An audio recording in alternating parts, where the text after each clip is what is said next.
Republicans are losing at a record pace since MAGA Trumpism has taken over, and in particular, since the Supreme Court, with 3 Supreme Court justices nominated by the failed former President Donald Trump, overturned Roe v. Wade.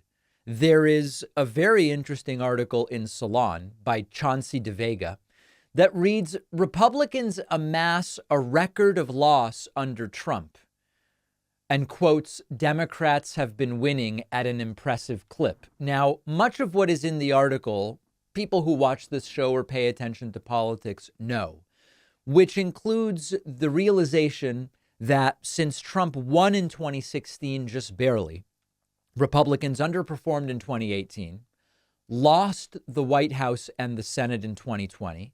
We're going to supposedly have a red wave in 2022 that actually saw Democrats expand their majority in the Senate slightly. Yes, a minority in the House, but not by much.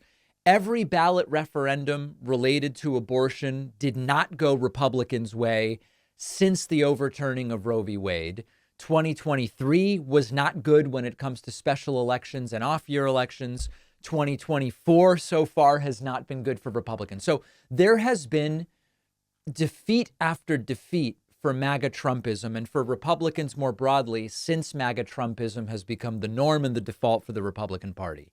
The next question is what is going to happen in November. And there are really 2 sides to this. And we have the duality that we must accept and acknowledge on the one hand and on the other hand is, number one, there is the real potential that Trump wins in November, that Republicans keep or extend their majority in the House, that they take the Senate, and that we are up against some of the most dystopian, dangerous, and dilapidated 4 years of American governance, certainly in my lifetime, if not the last 100 years or longer. That's a real possibility.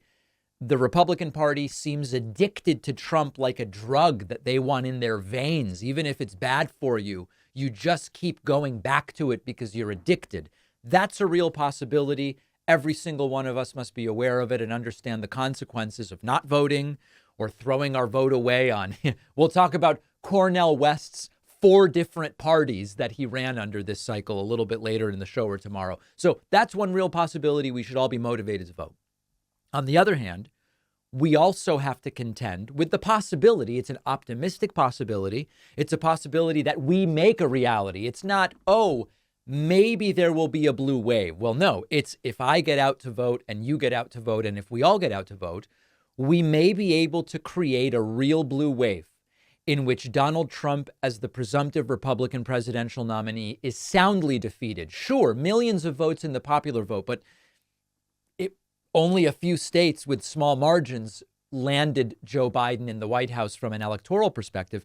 We have the possibility of a resounding, even bigger defeat for Donald Trump. The basis for suggesting that might happen is that Trump lost in 2020, and I don't understand how Trump does better in 24 than 2020, assuming turnout on our side is just as good as it was in 2020.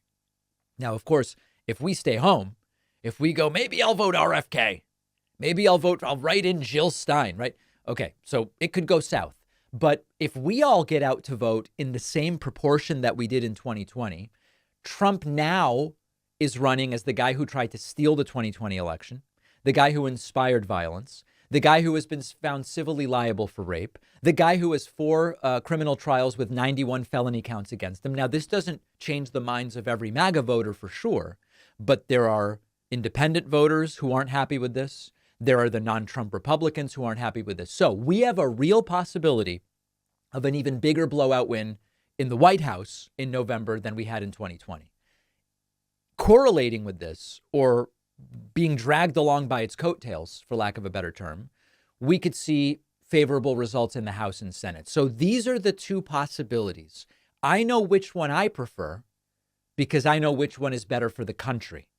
We have to see if we can make that a reality. But what we'll link to this article, and it's a good explanation of the reality that the losses for Republicans have never come as fast and as furious as they have in the MAGA Trump era and particularly since Roe v. Wade was overturned. So that's the optimistic view that depends on us making it a reality. Next time you're shopping online, getting someone a gift, check out our sponsor, DealDash. You can get some great deals. Here's how it works.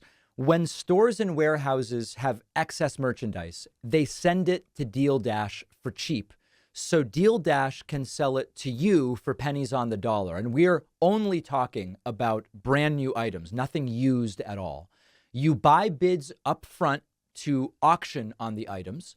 For example, $30 for 400 bids. Every auction starts at $0. There's no minimum. Each bid increases the price by a penny.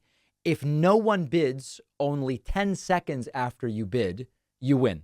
And the important part is if you don't win, you can still choose to buy the item for the listed price and get your bids back and use them for something else. That's why a lot of people really like the DealDash system. Right now, I'm bidding on this nice casserole dish. I've been meaning to get one for a while. And if I can get a really good price on DealDash, even better. Everybody can find something they need on DealDash. Go to DealDash.com/Pacman. You will get 100 free bids with your first bid pack purchase when you use my promo code Pacman. The link is down below.